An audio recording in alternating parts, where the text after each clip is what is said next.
How severe is the damage from the recent water main break on the Sunset Strip? The impact is far more extensive than most expected, affecting infrastructure and local businesses in surprising ways. The water main break on the Sunset Strip caused serious damage to the local infrastructure. Several key roadways are still closed due to flooding and pavement collapse. The rushing water eroded the ground beneath the streets, creating dangerous sinkholes and undermining structural integrity. This hasn't just slowed traffic, it has delayed emergency and repair crews, making restoration a lengthy process.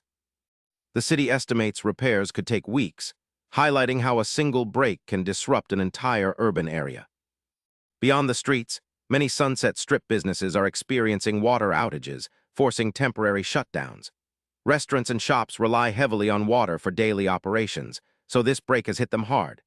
Additionally, the road closures mean fewer customers can reach these locations, leading to significant revenue losses. Some businesses have reported damages from flooding inside their buildings, adding repair costs to an already tough situation. The floodwaters from the break have also raised environmental concerns.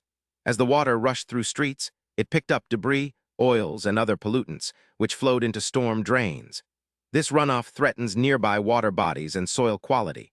Authorities are monitoring the situation closely to mitigate any long-term environmental damage. Cleanup efforts will need to balance infrastructure repair with protecting local ecosystems. The damage from the Sunset Strip water main break is more severe than a simple leak.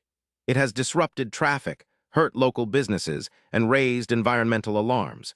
This event shows how critical our water infrastructure is to daily life. For more surprising answers to questions you didn't know you had, hit subscribe and stay curious.